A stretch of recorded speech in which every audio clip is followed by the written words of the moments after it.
Hey, it's your girl Nancy Red, and this is season 3 of Mompreneurs, where every week we celebrate beautiful Black entrepreneurs who are killing it as amazing business moguls and awesome moms. We listen to their life stories and inspiring advice.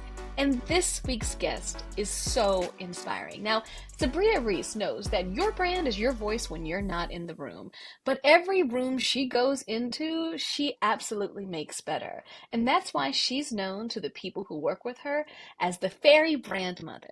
She's a beloved brand architect and creative director who's been a mompreneur for over 8 years. And her story is incredible. I cannot wait to share. Sabryia, thank you so much for being here with us. Thank you for having me, Nancy. How you doing, girl? I'm great. How are you doing? Blessed and highly favored. Thank you. You absolutely are because uh for one, everything about you is really inspirational. It's really fun. It's also very relatable. And that's why I'm very much excited to talk to you because so many times we hear stories and it seems like success is super easy or it was very linear or it made sense. But this has not been an easy road and it's one that you're still in, but you're making it happen for you and your daughter, right? Yes, child. Ooh, Lord. Absolutely. And when we look at this, you have an amazing ability to have fun with the journey and to talk about the journey. You've been talking more recently about where you began and where you're headed. But first and foremost, we have to start with who actually makes you a mompreneur. Like who's in your household? What's your wonderful daughter all about? What's her name, her age? Oh my God. So I have a human baby and a fur baby, okay? So my I gotta acknowledge her. She might start barking and cuss me out. But my daughter, she is 10 years old. Her name is Samaya. And honey, that is my manager, okay? She's the one that follows up with me like, okay, so I just want to follow up. Are we going to the park at 7 today or is it 7:30? I just want to, she's that kid, okay? Keeps me on my toes. And then I have a golden retriever who's 5 months, and her name is Faith. And Oh, baby, she she's a whole nother story. But that's what makes me the mompreneur today, honey. I love it. And look, I'll be honest with you, your business must be successful if you dare to get a dog because you know a dog is like an eternal toddler. Hello, do you hear me? And I just every day I'd be like, Lord, why did I do this? But I'm still here. I'm on the journey. Your daughter's about to become a dog influencer. Like have the dog doing stuff on her Instagram. Okay, I'm gonna make a page for her because she's something else. Well, you've already got pages. In particular, your business as the Fairy Brand Mom is incredible. And first and foremost, how did you come up with that name? Well, what's funny is my client started to give me that name. So a lot of times, people try to take on titles that they really can't live up to. It's always best when you accept how people view you. When I first, started the business, I felt like I was all over the place and I wasn't really sure like what to call myself per se, but as time went on, God started to like bring to my attention, hey, pay attention to what people are saying to you. And I started to notice a pattern of people that would come to me like, you're like a fairy godmother. Like you just take what I give you and you just bring and just bring it to life. And it kind of just clicked for me one day. Like, oh, I'm a fairy brand mother. And honey, I just went on and trademarked it because and I kind of evolved into that. I'm always like the butterfly, the social butterfly in the room. Even though ironically, I'm very introverted. I actually like the seclusion of chilling in front of my computer. But when I enter the room, I'm very much like Tinkerbell, like da da da da da, sprinkle my dust all over the place. So yeah, my clients actually gave me the name for the most part, and I kind of took it and ran with it. You took it and ran with it. And what I think is hilarious, you're like, when I started my business, I was all over the place. You are being too hard on yourself, okay? Because when you started your business, you this was a very do or die moment, right? Many of us say, well, when some people I'll talk to will say, well, I started my business, I was tired of my job. I started my business and I just wanted a way to stay at home with my daughter. Where were you 8 years ago about when you started your business? Ooh, wee. So in December of 2016, I was living with my father at the time, and to make the longest story short, he decided it was time for us to get out of his house. So I found myself homeless on the street with a 1.5-year-old, and I'm from New York. I had no idea that the shelter process, you actually have to be accepted into a shelter. I thought that you could just come, show up, and be like, hey, I have nowhere to go, please help. And it was a strenuous process. I saw them turn people away that had 5 kids, and I was like, oh my God. But I went through the process and I got into the shelter. And it was by the grace of God, I was able to lock the door behind me, and I didn't have to worry about sharing a bunk bed with someone. I was finally at peace because prior to this, I had spent my whole life trying to be this person I thought everyone else thought that I should be. And I feel like that moment needed to happen for me to kind of detach from what I thought should be working because someone else told me that, instead of me chiming in on what God has placed within me. So I found myself in a homeless shelter in Brooklyn, New York. And after getting over myself, after crying and wondering how I got there, I said, you know what, God, if you get me out of here, I'm going to do whatever it takes to be who you've called me to be. Because I can't be anything else anymore. Like it clearly hasn't been working. So I might as well try it your way.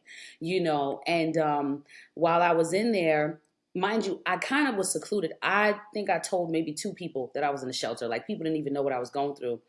And a friend of mine at the time randomly called me and was like, hey, I came across this program in New Jersey. Mind you, I'm in Brooklyn. And she's like, oh, I came across this program in New Jersey that's, teaching people how to start a business. And I was like, why are you telling me this? Like, that has nothing, girl, I ain't asked you that, but it was like angel on my shoulder was like, shut up.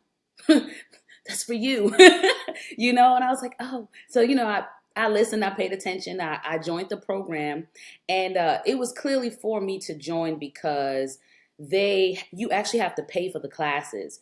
And she told me that they were having kind of like a contest where they're going to pick one grant winner, and I won the position.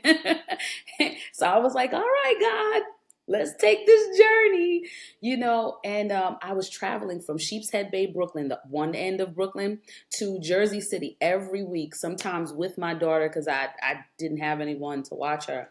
And I was taking these classes in the shelter, figuring it out. And for people who don't know, that is not an easy journey. Like you had a stroller, a 1.5-year old, and these classes that you had to complete. How long would it take you to get there one way? Ooh, it took me about an hour and a half to get there because I had to take a bus from one end of Brooklyn to the other end. Then I had to hop on a train that took me to another train to get over to Jersey. So it was about an hour and a half one way. But you were determined. Very much. Very, very You were much. gonna become a mompreneur. And that was that on that. Okay. I was like, clearly this is my path. So we just going, let's truck it. Come on.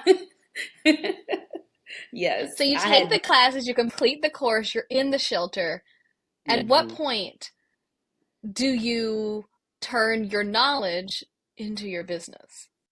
So here's the funny part, right?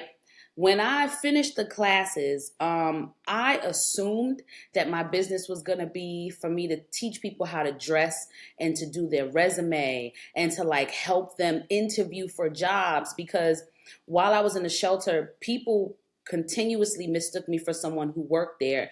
And so people would ask me questions like, well, how do I get this? And how do I? And I used to get so upset, like, I'm in here with you. Like, you know, but God made me realize like clearly they see you differently. But when I finished the classes, that same friend called me and said, "Hey, I told someone that you can build their website and they're going to call you in about 10 minutes." I was like, "Girl, when did we have this conversation? Because I never told you that I could build nobody's website. So why would you?" I was so upset. And she was like, "Well, I know that you're good with computers, so I don't understand what the problem is." Um, Being good with computers does not mean I have to build a website, honey. But I didn't know how to tell them no. I just was like, what do I say when they call me? Like, sorry, she's a liar. So I took the call and I sat there and I figured it out. And then they recommended me to somebody else because they loved it so much. And then they recommended me to two other people and so on and so on. And that's kind of how I got into this now. I was thrown into it. God was like, okay, you thought that's what you were supposed to do, but this is what you're supposed to be doing. And that is how the fairy brand mother was born. That is that first and foremost, congratulations. Second of Thank you. all, who Yeah. is this friend? How do they know how influential they are and how much they did for you? Have you talked to them about that since? So I haven't spoken to them in about maybe 2 years now, but they were on my journey from the very beginning and did see my growth. I even branded them and kind of catapulted their business, and they took off too. So I'm sure she knows. I'm sure she knows. For the seasons, we need people.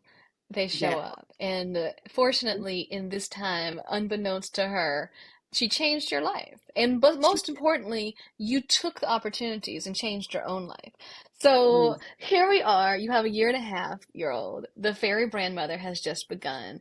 Talk to us mm, about the way the business evolved. You went from pretending to do websites and being able to then actually do the websites, being paid for it.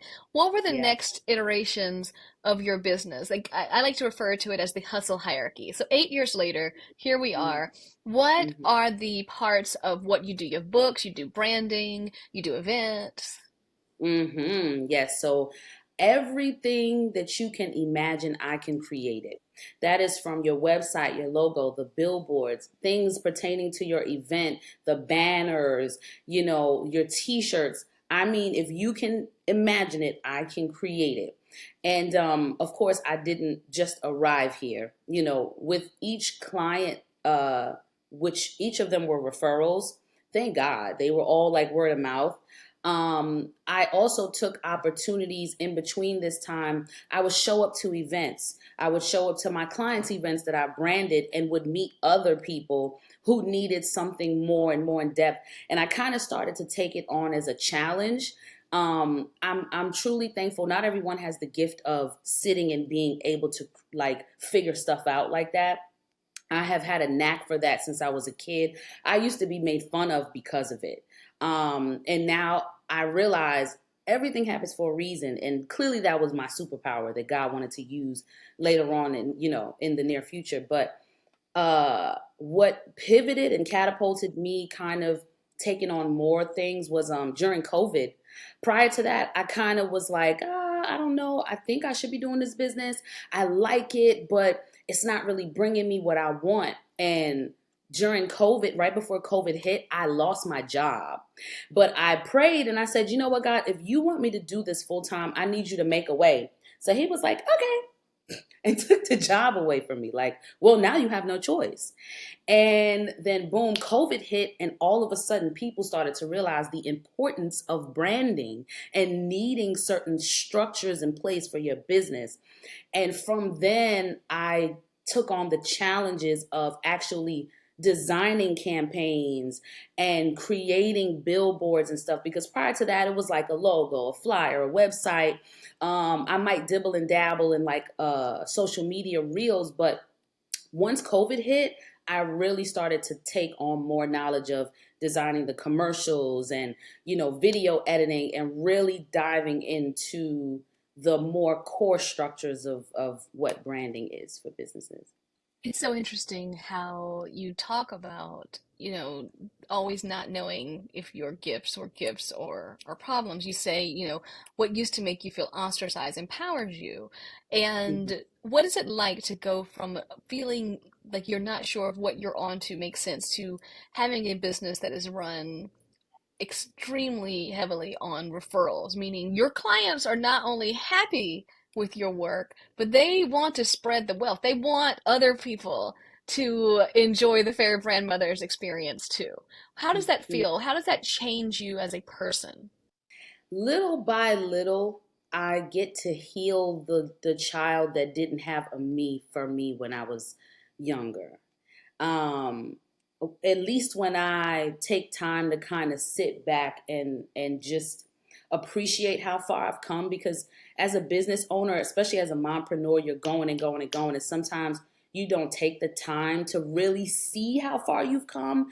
Sometimes you have your moments of I should be further, instead of understanding that there's reasons and seasons for everything. um and then there's moments where it's kind of surreal, and imposter syndrome creeps in, like how could this little girl from Brooklyn, New York, that was in the streets, that was I was in a gang at one point in my life. I was a completely different person. How could this person be the fairy grandmother today? But God makes sure I don't forget. He'll send somebody to just randomly text me like, "Hey, I just want to let you know I'm proud of you." And I'd be like, because so it's to be honest, it's kind of surreal sometimes, because this did not happen by my power. There's no way in the world that this was by my power alone. My voluntary movement, yes, but my power, no. So it's surreal. I'm thankful. I'm always in a place of gratitude, because there's people that I know that have not made it past their ideas and dreams, you know? So, yeah. And having more stability than you did because you had ideas and dreams and hopes in a homeless shelter Yeah. and your business got you out of there into your first apartment, right? And off and running, and you're not only doing brands for to regular people like me, but you're doing brands for heavy hitters. How did you grow from what was a big break you think in your business trajectory that kind of you were just like, how did we go from homeless shelter to here? Woo, I showed up. Okay. The moments where I got invitations from clients, because we don't know who knows who. That's why it's wise to treat everyone with respect and with the same kindness that you would want them to treat you, because you never know who knows who. And through my clients, I've been invited in rooms where I started to meet the basketball players. I started to meet the politicians, and I was able to be blessed with their presence, as well as, the even exchange of them like, oh my God, I just love, your glasses. Those moments was when I got the connections that I would not have any other way, because referrals are what they are. Word of mouth is what they are, but it's different when you're in a room and people can feel your energy, and you get that synergy going, and it's like, oh yeah, no, we You have to, vibing? you know what I'm saying? Hey, I see, I like your dress, girl. It's different. Especially if your work is around them. You're around them, the work is around them, and it seems like it's a perfect situation. Exactly. Because it's one thing to say I could do something, and it's another for you to actually see it come to pass. So it's an easier sale. I'll say that. It's easier, yes. And one of the problems of being a mompreneur, being in person for events can sometimes be difficult. How did you navigate all the travel, all the in-person hustle, and parenting? Most of the time I drag my child with me, and I let them know, hey, hello, I have a little person. She's gonna be my assistant for the day, and I took her with me. And if it was a dire situation where they was like, look, this isn't a club, or this is an adult, only space, and I didn't have a friend to watch her, then I just simply could not go. Those were just opportunities that I had to miss at that time. But I feel like everything that's for you, you can't miss, you know. And her being there is like a calling card. She's part of your brand. She's the And reason you have this business today. that's true. That's true. Because you know what? I probably wouldn't have pushed as hard if I didn't have a little person, that I knew was looking up to me and relied on me, heavily. So, yeah. Aha. And she is at a very impressionable age right now. We're in double digits. Ooh, How child. how does your mompreneurship affect her, do you think? Do you think it has influenced her to think about life and her abilities in a specific way? Absolutely. I have listened to her have conversations with her friends, and she has certain leadership qualities that most of her friends do not have. She's very like she loves to organize and stuff.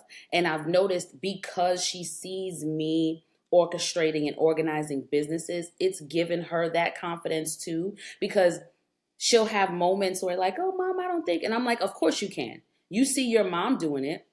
You see, I don't go to a regular job. I literally sit here, I talk to God, and I do it. And guess what? We're here. And I remind her, I'll be like, hey, remember that time I told you I wanted a 2 bedroom? Now look where we are.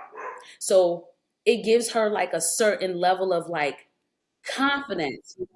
So when we're talking about being able to hold down a household, a daughter be her role model, hold down a dog, hold down a family, a whole life, it Mhm. requires risk. Yeah. When you're looking at this, a lot of people who are listening to this might find themselves in a similar situation, which is a little bit precarious, right? It's kind of dangerous, even if it's a side hustle, to try to Yeah. start a business when you Oh, don't have all of your needs met. What is your advice to people who might be listening to this, who are thinking, I do not have the wherewithal to do mm, this at this stage of my life? mm-hmm. So that is nothing but an excuse to stop yourself from fully walking into your potential and the unknown. I had nothing. I had nothing. I didn't even have the wherewithal or the knowledge. And I realized every time I had enough faith within myself to at least try, the answers came. You attract what you want. And that is really the truth. Like once I got myself in the space of I want something better, better started coming to me. So anybody that's in a position right now where it doesn't look like you do because you're looking on the surface level, you don't have dreams for no reason. It's because those are things that you're supposed to be going after, and there's more to this life. So have enough faith within yourself to start, to try. I don't care if you have to do a Google search on, if you want to start a brick and mortar, how do I, you know, and I'm telling you that Google search will start yielding different results that will kind of trigger certain things in your mind to consider. Because when you don't know something, you just simply don't know. You don't know what to look for. You don't know the questions to ask. But when you start to ask, you will start to find out what's needed and what comes with it. So I say have enough faith in yourself to try. And the answers will absolutely find you. I assure you of that. And what's great about you is you are very open about not being a perfectionist. A lot of times I'll talk to mompreneurs, and myself included, we're either recovering perfectionists or still perfectionists, which makes Right. growth and taking risks and chances a little bit difficult. Where you've Yeah. said that perfection is overrated. And I think that is very refreshing because you've inserted yourself in spaces that Hmm. many a perfectionist might think, I don't know, man. I don't Yep. know if it's worth my time to even try. Oh yeah. Absolutely. Because you know what? I've learned that perfect trying to be a perfectionist also attributes to stagnation and procrastination. If you spend so much time trying to do it right, you might miss the opportunity to do it in the first place. So I've learned my biggest and greatest moments and accomplishments were times where I did not have it together at all. And I kind of felt thrown together. And it felt like a moment of, when people just push you on the stage, like, go. And you're like, wait a minute. But you turn around and you're like, hi, and you kind of just go with it. And you don't realize that the gifts that's been planted in you, someone needs you to be exactly that. And for real, I mean, exactly who you are. Because I can give a certain amount of advice to a person, but it's the way that you say it to them where they'll be able to receive it better, So, yeah, it's overrated. And it stops you from really being who you're called to be. We're not perfect in any way, shape, or form, honey. I'm sure my glasses is crooked or something. It's something. But it is true. It's true because they always say something is better than nothing a lot of times, right? And especially if you're showing up trying to break into business, one thing that you are very good about is you're not afraid to work for free. You will do the pre-work that a lot of Mm-hmm. people are unwilling to do. And that's how you've landed some of your biggest clients, right? Tell us about, like, for example, the Atlanta influencer was looking for people to work for them. What were the other Yeah. people doing trying to get the job, and what did you do? So I caught wind of a really, really big influencer here that, through like a job fair, right? And most job fairs, people are going to come with 100 copies of their resume. They're going to have a suit and tie and, hello, I am the right person for the job because I have 12 years of experience. And because I am a designer, and I know that it is way more impactful for you to see what I do, I said, I'm going to put together a video with their brand and show them how I flipped it around. So I created a commercial for them. And then I created an actual pamphlet, like a booklet of ideas that I had already came up with for their brand. And they were like, yo, wait a minute. I came up and they're like, mm-hmm. Yeah, you all can have a copy. Yes. And that set me apart. See, there goes my fur child. There You're she no, the go. first child is the first child's in agreement. They're like, "Yep, that's why my mama's awesome." And so, did the people with the 12 years of experience and the suit and tie, did they get the job? They did not. I actually landed it. They picked me. They did not. And I saw some cute people that, they looked like they was ready. But I surpassed everybody because I had something different. I thought outside of the box. That's the goal always. Whatever you do, think outside the box. The goal is to always innovate and make whatever you're working on greater. Leave the space that you come into greater than when you came in there, you know. And it's those wins that help you keep going because it's not an easy journey and not every day. And one thing we talk about here on Mompreneurs is mental health and making Yes. sure that we take into consideration we just cannot keep going. It's Mm. hard when you have kids. Now you got this dog. You Wow. have responsibilities, You know? inflation is happening. And you said a few months ago, you said that, and I relate to it. I know a lot of our listeners and watchers will relate to it. You said, I need a break from being needed sometimes, which every mompreneur is always needed from so many different places, whether it's from their clients, their employees, their kids. I need a Yeah. break from societal norms. You said, I need a Mm-hmm. break before I break. And I felt that. And when you look at how far you've come, what you've accomplished, what you are accomplishing, and what's left to come, how do you know when you need to sit down, when you need Mm-hmm. to take that time and acknowledge that you need these breaks before you break? Mm-hmm. So how I even got here to knowing that was missing opportunities because I was burnt out. I had gotten to the point where I couldn't even think about what to create because I was so tired and overwhelmed. And the tired wasn't a sleepy tired. My soul was tired. That's a different kind of fatigue. It just comes from a different place that you can't alleviate with just laying down and taking a nap. And I've missed some opportunities that to me would have been pivotal in my career, and it affected me deeply. It forced me to sit back and say, honestly, you cannot blame anybody else for what you allow in your life. We are in charge of the time that we take for things. We are in charge of who we talk to, who we give our energy to. And I had to sit with myself one day because I was frustrated because I missed something, but it was like I couldn't blame nobody else for it. Nobody did anything to me for me to miss it. So I really had to sit and say, what are you not doing? You know, I know what you're doing, but what are you not doing? And I started to realize I was making too much time for everybody else except for myself. Literally, I'm always thinking about everybody else.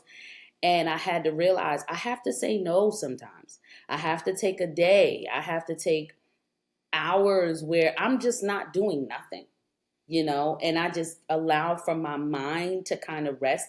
And when I got more comfortable with doing that, because it's not comfortable at first, when you're so used to serving everyone else, you feel guilty. You feel guilty at first. But I had to like listen to the other me on the shoulder that was like, if you don't say no, I'm gonna slap you upside your head. I was like, all right, I'm gonna do it. I'm gonna say no today. And the more I did that, and the more I allowed myself to have those spaces, the more creative I became because I had the space to be able to do it, you know? So it is not easy. It is not easy. So now that I've had the practice, I recognize the triggers. Like I know I'm overwhelmed when everything starts to irritate me in the house or when things start to pile up, like when the laundry gets to the point where I'm flustered. I'm like, oh, I've allowed this to happen. I haven't taken the time. I need to pause. I need to pause, or if projects are coming in and I just can't because usually if you tell me an idea, as you're talking to me, it plays in my head like a movie. So that's kind of a part of my creative process. When that doesn't happen, I know something is wrong. So I know I have to pause. So now I recognize that. So when I start to see it happen, I pause. I say, hey, fairy grandmother's out the office. Cause I can't lose too much time now. I now know better. When you know better, you do better. Know better, you do better. And saying no means you can say yes later. And so Hello? what is your advice to people who are afraid to say no? Like who are afraid to let people know, hey, my hustle has stopped for this time being. It will regain traction once I have recuperated. What is your advice for people who are afraid to let the guard down and show their real self? Choose your hard. It's hard saying no, but it's even harder picking up the pieces of you falling apart if you don't say no. So you're going to have to choose your heart and face it because either way, it's going to be a challenge. But at least on the end of you saying no and choosing yourself, it does get easier. It doesn't get easier on the other end. I love that. It does not, but choosing your Yeah, heart is important. But also, most importantly, people like the real. As a brand architect, as you refer to yourself. Step one, what does brand architect mean? But also with that, a big mistake people make is trying to be too perfect. Like we say, you do not believe in perfection, but also keeping it real is like brand goals. it is. It is. We are in a time now where technology is really, really taking over. There is nothing that will ever replace the human touch, the human aura, energy, etc. So as social media is being flooded with AI and all of this foolishness, it is always refreshing to see someone come on, snatch their wig off, and be like, "Girl, I'm tired," and you like, "Me too." I felt like I was by myself. People need that. People really, really, really, really need that. And a brand architect, to answer your question, when you think of architecture, it is the actual design from within. It is the structure, the foundation of the building that matters before you build on top of it. If you don't have a solid beam to hold up the wall, it's going to crumble when a little shake happens on the ground. I am the one that builds the true core of your brand and understands what it takes to build you from that to the ground up to where you are able to sustain and hold others in your company and hold other people's visions and ideas and dreams within your company, just like real buildings do. I love that. So, as a strong brand architect, what is your favorite client compliment that you've received and why did they give it to you? Wow, that's a really good question. My favorite. I used to think my favorite was that I bring vision to life. Um, but one person kind of like brought tears to my eyes one day. She came to me and she said that she had spent thousands and thousands and thousands of dollars with other people, who not only didn't get her vision, but kind of just threw it at her like, here, take it. And she was like, I appreciate how human you are and how much grace you give to people to show up unprepared. And she was like, you take that, you nourish the people like a mother, and you literally birth them into their purpose. And that just like, oh man, that just really just like, it was like a gut punch in a good way. But it almost brought me to tears because I was like, I never thought about it like that. And as humans, we're so hard on ourselves. I know I'm my biggest critic. But grace goes a long way. When people are given grace, like how we give children the space to make mistakes, because we know they're going to make mistakes. We know they're going to slide off the slide after we told them not to do it and bust their head. But it is what it is. You let them do it. As adults, we need that grace too, because life doesn't really give you the opportunity to slow down sometimes. Um, so that was beautiful, and I think that was the best compliment that I got. Um, I'm glad that people see me that way. So yeah. Mhm. I love that. And it makes so much sense because it's so hard. Mhm. And life is confusing and complicated, but you got to just keep getting up and getting going. And I love what you said that she said you make it okay that you come to you unprepared.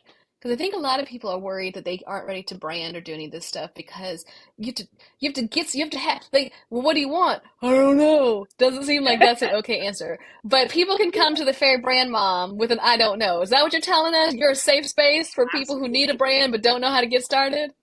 I am 100% a safe space. Like it is really okay because I get it. I've been where you are. I understand, but that's why I'm anointed to help you. You know, of course. That's why we go to the doctor. My knee hurts. I don't know what happened. Can you can you please help? Like that's the point. So yes, I'm a safe space. You can show up. I love that. I love that. You are a safe space for the dog that's clamoring in the background. You're a safe space for your Ooh, client. You're a safe space oh here. my God. Oh, our time is almost up, but I cannot let Okay. you leave without participating in my favorite segment called Mompreneurs Manifestation, where I ask all of our guests what's next for you and what you're hoping comes next, and Mhm. how we can help manifest success in this endeavor. Ooh, I love that. So I know for a fact what's next for me is me really solidifying myself in as a more of a speaker, more of a trusted voice when it comes to branding. Um, like you said, I'm speaking out more, especially with telling my story. I do want to finally publish my autobiography, where you really get the nitty gritty of my upbringing and where I came from and my grassroots, and also getting myself to the point where I'm finally owning my own home, and those are like that's what's coming next for me. And I am starting to hire people. So at some point, I want to have like my building, where my safe space grows. And you can walk in the door and say, hey, I want to start a business, but I don't know how. Okay, great. The EIN office is down the hall. You can trademark your idea in Suite 111. You can go upstairs to my office. Let's get your logo and everything situated. Like, I want that type of space for my business. So I know it will happen. I decree and I declare that it will. Our Image Matters will be a brick and mortar and a safe space for businesses to be birthed and grow out of. I love it. We're claiming it for you. And just so people understand, she is the fairy brand mother, but Our Image Matters is her LLC. And so, with that related, how can people find you to hire you and learn more about the work that you do? Absolutely. So you can go to my website, thefairybrandmother.com, or makeyourimagematter.com. On Instagram, I'm the Fairy Brandmother. Just one ETHEFAIRY, Brandmother. No spaces or nothing. You'll see my face up there. On Facebook, it's my business name, Our Image Matters LLC. You'll see me like this with arms folded. And Very you can, professional. yes, okay. And you just said shoot me a message. I'm personable. I respond to people. Shoot me a message. And of course, in my bio, I have like my consultation links as well. But if you want to first talk to me to make sure I'm a real person, slide in my DMs and my inbox. Say, hey, I saw you on the Mompreneurs podcast. I would love to talk to you. And I'm like, hey, and we can get things started. I love that. And for anyone listening who's thinking, I don't know, it might be too late for me, this is futile, what do you have to say? Because I mean, you didn't tell yourself that. You easily could have said, this is it. This is as low as it's gonna go. It just, I don't know what Mhm. else. I guess this is my life. I guess I'm just gonna have to just live like this. But you didn't say that to yourself. So what do you say to someone who might be listening who thinks that it's not happening for them. It's not possible to be a mompreneur, to go after a dream. It's just too hard. That's good. That's good. Two things. One, what we speak out of our mouths, our brain doesn't know is reality or not. So when you speak it, you're teaching yourself just that, and it does become reality. So be mindful. If you want better, you have to speak better, number one. Number two, keep in mind, actors like Samuel L. Jackson didn't take off until he was like 60, even though he was like 60 for like 60,000 years. But, but, Okay, okay, someone so legit, so hilarious, and also so humble beginnings, and now he's Samuel L. Jackson. Snakes would not be on a plane if he had not believed in himself. I'm telling you, if he said, forget it, I'm just going to quit because I'm at a certain age, we would not have the fire movies that we have now. I mean, there's so many people that we see that are still going, still making money. Snoop Dogg got he got his hands in everything. He's going to show up on my Clorox commercial next, I'm pretty sure. Okay? So I mean, he's no. in Walmart with his clothes, and he's in my convenience store with his snacks. That can be you. The Fairy Brand Mom can be right up in there too, and that can be any of our audience. And can. So no, it's not too late. You can 100% be whatever you want to be, especially if you have that dream. It's not there for a reason. That is God giving you an unction of who you're supposed to be. So now you have to do the footwork to go after it. So that's what I'm here for, to Not the help you. unction. Not the unction. God's giving you the unction, y'all. So, and most importantly, this interview has given you insight into the incredibleness that is the fairy brand mother. So, thank you so much for being here with us. This is incredible, and I really appreciate you sharing your story and your brilliance with our delightful audience. Thank you for having me. I really appreciate it. This was a pleasure, an absolute pleasure. Oh, you are a pleasure. And you heard her, all the different places that you can find her and get to know her and her incredible work. Look for her upcoming book, see her clients, and see how you maybe can become one of her clients as well. Thank you for listening to and watching Mompreneurs. And just a reminder, a brand new episode goes live each Monday on Urban One Podcast Network, Apple Podcasts, Spotify, or wherever you get your podcasts. Visit urban1podcast.com to learn more. That's urban1podcast.com. Mompreneurs is brought to you by the Urban One Podcast Network and MadameNoire. Created, produced, and hosted by me, Nancy Wren. Executive produced by Sarita Wesley, Allison McGovna, and Tanya Hoffler-Moore. Produced and edited by Jiminique Miller.